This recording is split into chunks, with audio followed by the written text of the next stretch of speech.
Tonight, for your viewing pleasure, we have Mr. Alan Burnett, everybody's favorite uncle, the ever-huggable Bruce Timm, my arch-nemesis Glenn Murakami, and retired billionaire playboy Paul Dini. I'm Jason Hillhouse, and welcome to Inside Batman Beyond. Tonight, we're going to discuss Season 1.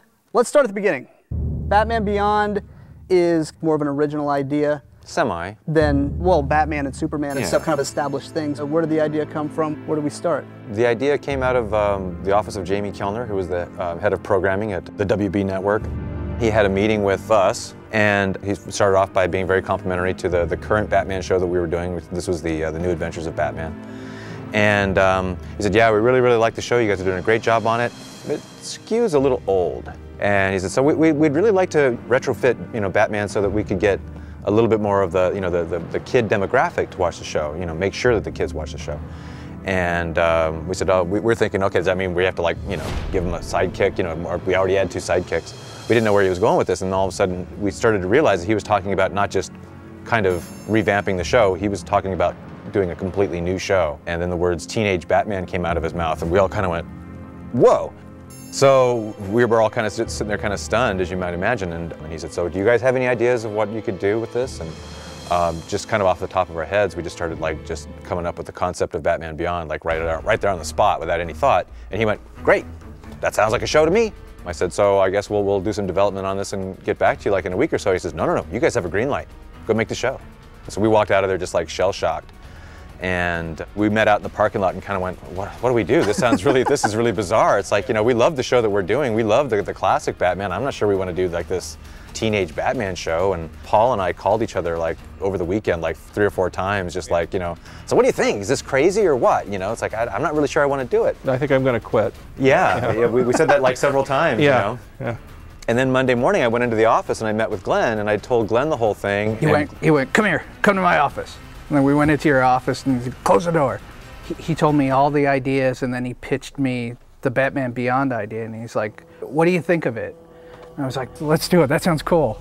That sounds cool. When do we start? So Glenn kind of talked me into it. I mean, his enthusiasm for it kind of immediately turned me around, and it's Glenn was on board with it because I knew he was going to take the lion's share of the design work because he was our art director.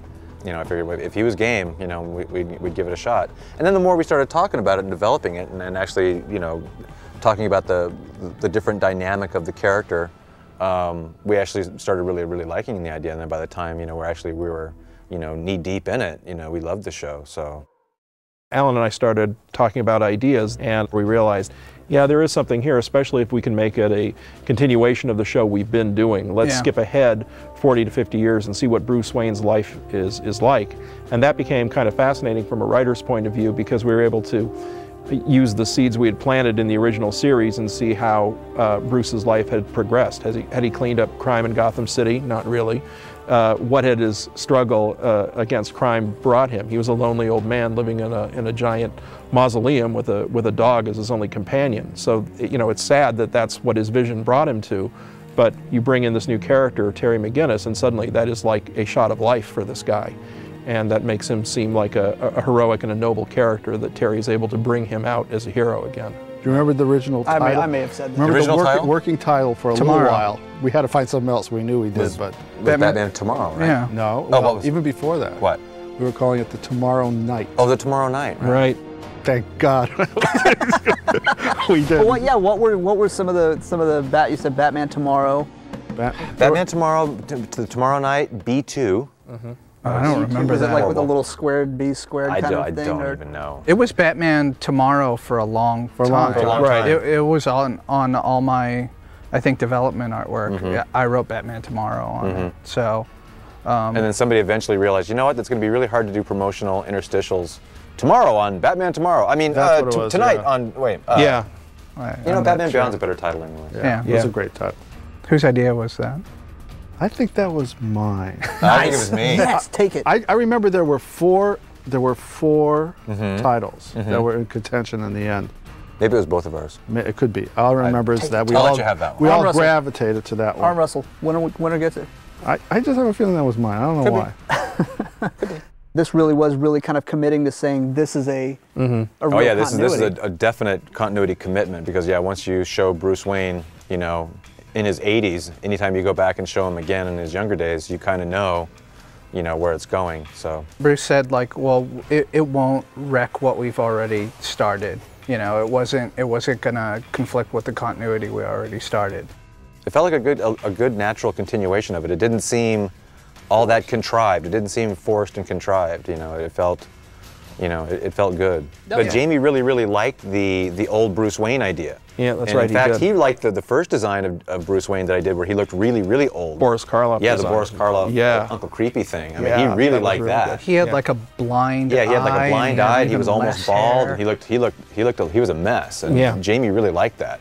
And I remember afterwards we had a meeting, we had kind of a summit meeting where somebody mentioned the possibility of killing off Bruce Wayne, and that's when I slammed my fist on the table and said, I will never kill off Bruce Wayne. It had to have been liberating to kind of have some of the contemporary shackles kind of lifted, like literally now you can do anything. Well, yes and no. I mean, we didn't want to make it so futuristic that it was unrelatable. You know, we didn't want it to look like Star Wars or Flash Gordon. We didn't want people to have transporters and, you know, jets and stuff. Even the fashions, we just said, okay, what's fashion going to look like 50 years from now? Who knows? But it's probably not going to be that different than what people are wearing now. They're still going to be wearing shirts. They're still going to be wearing pants and shoes, you know, but they'll just be some kind of different cut. The biggest fashion statement we made was getting rid of lapels. Nobody's suit has lapels on them. Lapels are out in 50 years. Lapels are, You heard it out. here first. Mm-hmm. But, well, when you draw guys in like double-breasted suits for like how many seasons? Yeah. It's like, I want to draw something new. So yeah, that's, lapels out. Yeah. that was probably a reaction to that.